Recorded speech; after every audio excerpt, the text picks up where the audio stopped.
Katariina Elisabeth Käpa, kui nüüd kõlab, kui ta on Eesti koosseisus on olnud, on ta ka põhikoosseisus olnud. Täna siis mõnevõrra üllatuslikult pingile jäänud.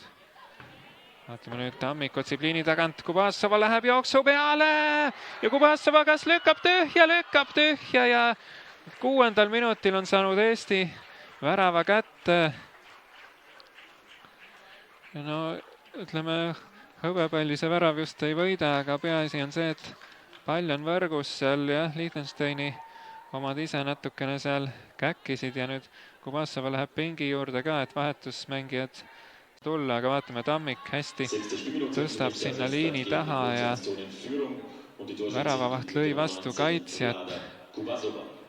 Ja selle siis Kubassova kasutas ära, startis sealt tükk maad tagantpoolt kaitsega võrreldes, aga kiirust oli tal kõvasti rohkem.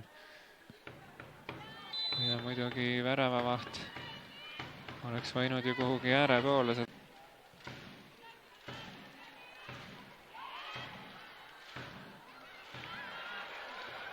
Jälle liini taha ja head kiirust näitab Kirpo lööb ja 2-0 Eesti ees. Ja samad väravalööjad, kes siis kodus Liechtensteini vastu, nüüd ka võõrsil Liechtensteini vastu ja Kirpo ja Tammik seal fotograafi ees ka lustakaid tähistusi näitamas, liitumas. Aga näete, jällegi lihtsalt pall liini taha ja Kirpo jookseb seal Wengeri lihtsalt üle ja siis hea lõpetamine sinna alla nurka.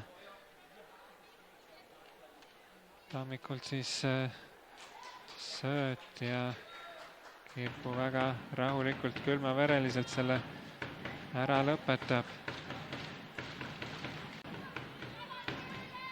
Ta leiab Lillemäe on palliga karistusele paremas servas.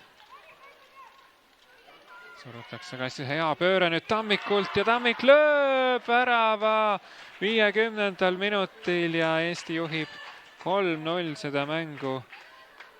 No väga osavalt pööras ennast sealt niimoodi löögile, et vastane midagi aru ei saanud ja siis Läti palli tähistus, vaatame kordust Lillemäe ja oppa.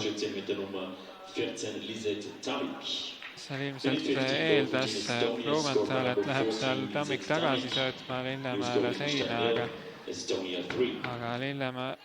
aga siis Tammik pööras ennast palliga hoopis keskele poole ja julgestus jäi sealt ka liiga. Lillemäe jäi ka olukorrast natuke kaugele, leiab nüüd Tammiku kastist.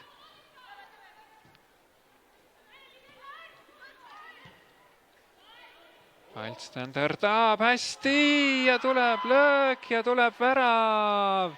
Liisa Merisalu 60. minutil 4-0 Eesti juhtimas. Pikalt suditi, siis tuli seal Paltsile ja Paltsilt väga head senderdus ja kuidagi hästi terava nurga alt veel.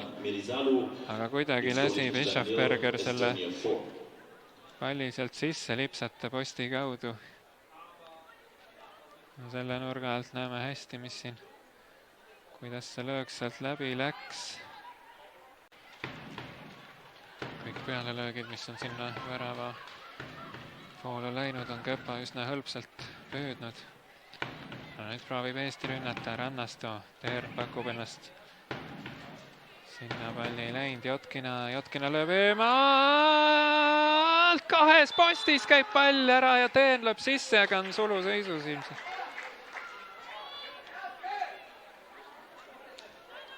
Või ikkagi oli värav, aga kuidagi tuimalt seal eestlannad reageerisid sellele olukorrale, aga pall nimele nüüd see läks. Vaatame siin Jotkina ühest väravavahi näpud, üks post, teine post ja siis ikka jah, Teerni värav on see. No oleks olnud väga ilus värav, kui Jotkina oleks ise selle kahe posti põrkega löönud, aga Teern sealt tuli ja selle sisse jooksis. Kohtunik juba vaatab kella ja nüüd vilistab ära, nii et Eesti koondis on võitnud võõrsil Liechtensteini